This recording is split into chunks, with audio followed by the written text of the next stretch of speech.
नमस्कार। इससे पहले आप पूरी कहानी जो है वो पढ़ चुके हैं और इस कहानी में मैं आपको बताऊंगा बाल मुकुंद गुप्त जी द्वारा लिखी हुई कहानी जो है विदाई संभाषण, उसके ऊपर आधारित ये पाठ है। इसको आप जानेंगे, समझेंगे। समराइज़ करूँगा विद इन मिनट्स। आपको पता चल जाएगा कि क्या हुआ था इस कहानी में। ठीक है, 5 मिनट के अंदर ही बताता हूँ, बहुत शॉर्ट ही है ये। तो चैनल पे नए हो तो चैनल सब्सक्राइब ज़रूर कर लीजिएगा, ठीक है, क्योंकि हर एक कहानी और उसकी समरी मैं आपको यहाँ पर बता देता हूँ। 11th की हो, 12th की हो, सब कहानियाँ यहाँ आपको इस चैनल पे मिल जाती हैं। ठीक है, यहाँ बात हो रही थी लॉर्ड कर्जन की।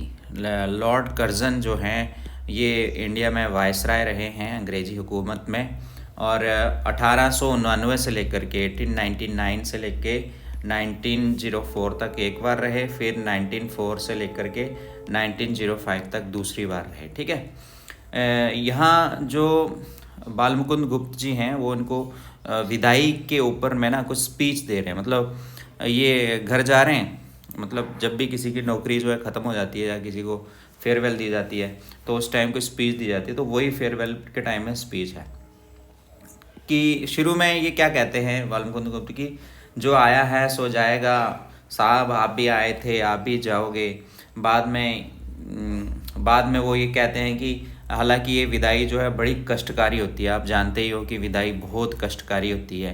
विदा आने जाने का गम जो है बहुत ख़तरनाक होता है। उसी का हमें भी दुख है। आप एक बार गए तो लोग दुखी थे, ठीक है। आप एक बार गए, जब आप लोग एक बार चले गए 1905 में, 1904 में, तो लोग उस टाइम दुखी थे। फिर आ गए, फिर दुखी हो गए।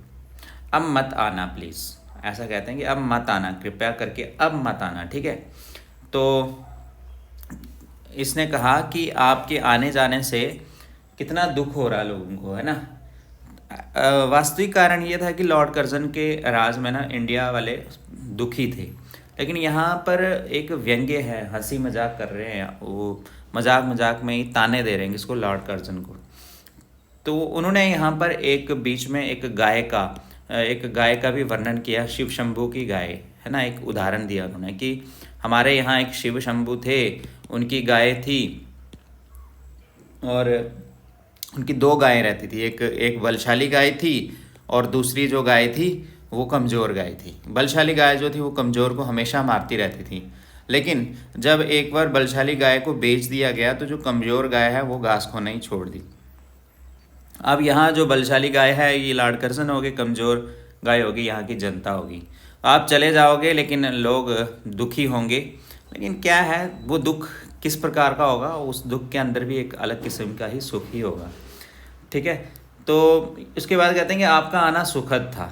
आप आए तो आपने बड़े बड़े वायदे किए, मैं ऐसा करूँगा मैं वैसा करूँगा, और आपके लिए भी वो आना बहुत सुखद था। आप जब आए तो आपको बड़ी खुशी हो रही थी। आपका बीच का जो टाइम था ना, आप आए उस टाइम सुखी थे, जो बीच का टाइम था उस टाइम भी आप सुखी थे, और अंत जो है आपका वो बहुत दुख वाला है और अवर्णनीय है। उसका कोई वर्णन नहीं किया जा सकता। आपको किस तरह से निकाल दिया गया वायसराय से, उसका कोई वर्णन नहीं किया जा सकता। फिर वो कहते हैं कि एक जो घमंडी खिलाड़ी होता है वो हमेशा नहीं जीत सकता।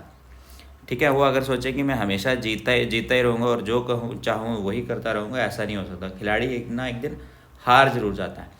और उसने कहा कि उसके बाद इन्होंने कहा है कि आप जब आए थे तो मुंबई में आपने उतरते ही बहुत सारे वायदे किए थे जनता के साथ, मैं ऐसा कर दूंगा मैं वैसा कर दूंगा, लेकिन आपने वैसा कुछ भी नहीं किया। आपने बिस्तरा गर्म राख पर रखा और भारतीयों को गर्म तवे पर जैसे पानी की बूंदें होती हैं वैसे रखा। आपने सोने चांदी का सेवन किया, आप एक राजा की तरह रहे, लेकिन अब सब जीरो हो गया। अब आपके पास कुछ नहीं है, सब शून्य हो गया, अब तो कुछ भी नहीं रहा। आपने बहुत से बड़े लोगों को छोटा कर दिया, बड़े बड़े जो लोग थे उनको आपने छोटा कर दिया, और जो छोटे लोग थे जो आपके तलवे चाटते थे उनको आपने बड़ा कर दिया। आप जिद्दी हैं, आप जिद्दी हैं, आपने इतनी जिद की, आपने कभी किसी की बात ही नहीं मानी, आप बहुत जिद्दी हैं। ठीक है, कभी बात ही नहीं मानी आपने किसी की।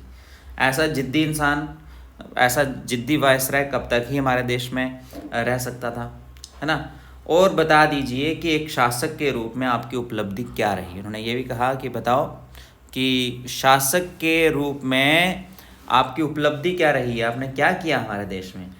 और अंत में उन्होंने कहा कि आप सीखो नर सुल्तान के गीतों से। नर सुल्तान के गीत हैं जो नरवरगढ़ में काम करता था। क्या आप भी वैसा विदाई भाषण दे पाएंगे? तो नरवरगढ़ में काम करने वाला जो नर सुल्तान था, उसने अपने गीतों में जो नरवरगढ़ है उसके सामने जाते समय वहाँ से नरवरगढ़ जो नर सुल्तान है उनकी छोटी सी कहानी इसमें बताई गई है कि वो जब वहाँ से जा रहा था और जाते जाते उसने कहा था नरवरगढ़ को कि अगर मुझसे कोई गलती हो गई हो तो माफ़ करना, ठीक है, मैं आपके बीच में काफ़ी समय तक रहा। तो नर सुल्तान ने अगर अपने गीतों में इस तरह की विदाई के रूप में अपने 4 शब्द कहे, तो क्या लॉर्ड कर्जन जी आप भी इस तरह के 4-5 शब्द कह पाएंगे? तो इस तरह से लॉर्ड कर्जन जो हैं 1899 से लेकर 1904 तक, 1905 तक 2 बार वायसराय रहे।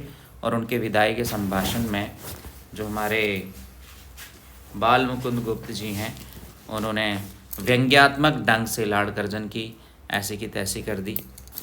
और इस प्रकार से ये हमारा छोटा सा निष्कर्ष है। कैसा लगा आपको आप ज़रूर बताएं। चैनल को सब्सक्राइब ज़रूर करें और जुड़े रहें अगले पार्ट के लिए। अभी आपको दूसरा अगला पार्ट भी हम बताएंगे और हमारे इस चैनल पे इस पूरे पार्ट को भी बताया गया, वहाँ पर आप इसको देख सकते हैं। धन्यवाद।